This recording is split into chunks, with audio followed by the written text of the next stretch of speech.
ក្មេងៗទាំងនេះអត់ប្រើពេលចេញមកផុសម៉ូតូអត់ប្រយោជន៍ទេចេញមករៀនសូត្រធ្វើការឲ្យគេបានប្រហែលខែបែកគំនិតក្បត់មេទៅបើកលក់ខ្លួនឯងបុគ្គលិកគាត់ច្រើនណាស់ដែលមករៀនសូត្រធ្វើការពីគាត់បានតែប្រហែលគឺចេញទៅបើករកស៊ីខ្លួនឯងបានដោយសារតែកន្លែងគាត់នេះអត់ប្រកាន់ទេសំខាន់គឺបើកផ្លូវឲ្យក្មេងៗដែលចង់រកស៊ីរៀន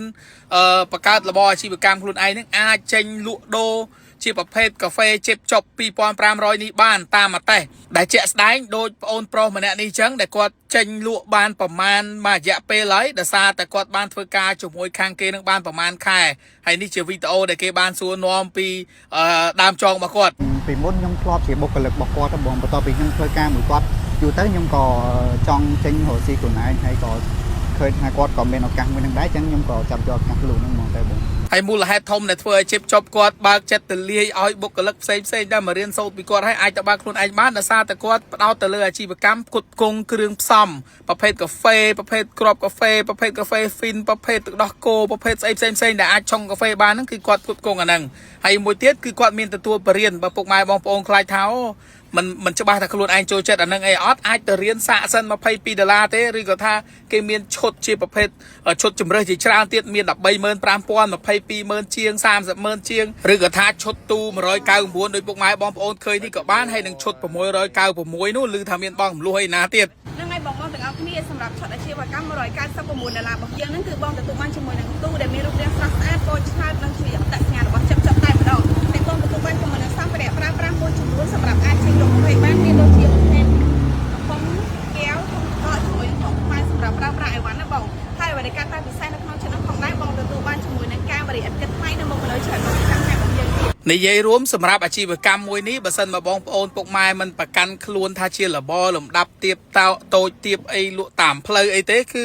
អាចសាក់លបងបានឬក៏ទៅជួបពិភាក្សាមួយគាត់សិនបានឬក៏ថាពេលខ្លះខ្ញុំពេលទៅផ្សព្វផ្សាយខ្ញុំបារម្ភដែរណាខ្លាចថាគេហៅខ្ញុំទៅលេងទៅបោកបងប្អូនលក់ដូរអីចឹងទៅចេះទៅលក់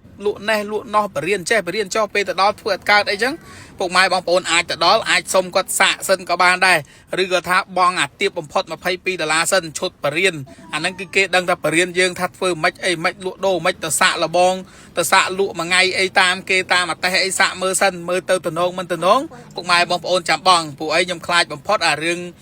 បរៀនចេះបរៀនចុះថាពេលចុះឡើងអត់បានសាច់ការអីខាតលុយកាក់ពុកម៉ែបងប្អូនណាព្រោះខ្ញុំអ្នកផ្សព្វផ្សាយធ្ងន់ដែរអញ្ចឹងសង្ឃឹមថាជេបចប់គាត់នៅតែរក្សាជាយីហោខ្មែរមួយដែលជួយដល់កូនខ្មែរពិតប្រាកដដែលថាគាត់ឡើងមកភ្នំពេញរកការងារធ្វើរកអាជីវកម្មណាមួយដែលអាចរកចំណូលលើខ្លួនឯងបានតិចតួចអីតាមរយៈលបមួយនេះគឺអាចចាប់អារម្មណ៍ងាកមកសិក្សាមើលបានព្រោះកន្លែងគាត់នេះគឺគាត់មានភាពងាយស្រួលខ្លាំងណាពុកម៉ែបងប្អូនអាចទិញអាគ្រឿងទឹកស្រាប់ដែលគាត់ឆុងលាយនេះគឺគាត់ឆុងគាត់កាត់បន្ថយពេលវេលារបស់យើងមិនចាំបាច់ទៅចំណាយពេលឆុងកាហ្វេឬក៏ថាឆុងទឹកដោះគោតាមរូបមន្តអីរបស់គេទេគឺគេលាឲ្យយើងមកស្រាប់គេមានច្រកថង់គេទុកឲ្យត្រជាក់ហើយគេច្រកថង់វាវាយកេះឃ្លុំបេដាក់ត្រជាក់ឲ្យពុកម៉ែបងប្អូនដាក់លក់នៅតាមអតេសពុកម៉ែបងប្អូនបានអញ្ចឹងងាយស្រួលនិយាយទៅគឺគេមានកន្លែង Central កន្លែងកដាលមួយដែលគេផលិតអាគ្រឿងទាំងអស់ហ្នឹងឲ្យយើងឲ្យហើយមានថាគេឆុងឲ្យហើយពីព្រឹកព្រលឹមពួកអីបើសិនបើយើងជាកូនសិស្សយើងត្រូវការពេលទៅរៀនទៅសូត្របើយើងត្រូវងើបពីព្រឹកព្រលឹមអល់ហើយទៅលក់ដូរអីទៀតវាចាយពេលច្រើនអញ្ចឹងអានេះអត់ចាំបាច់ទេយើងហត់តែទៅទិញអាប្រភេទទឹកភេសជ្ជៈដែលគេលាយឲ្យស្រាប់ឈុត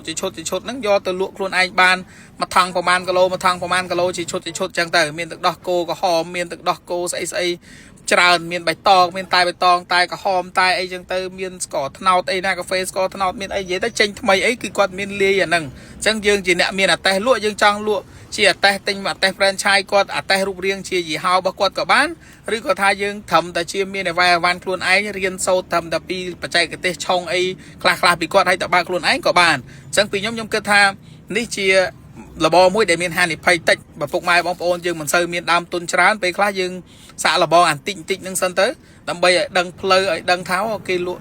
រស៊ីលក់ដូរគេធ្វើមិនអីចឹងណាកុំឲ្យយើងអត់ដឹងអីសោះតលងមូលវាខាតអស់លុយច្រើនដែរអញ្ចឹងដោយសារតែគាត់ម្ចាស់យីហោជិបចប់គាត់ក៏ធ្លាប់ទិញ franchise គេ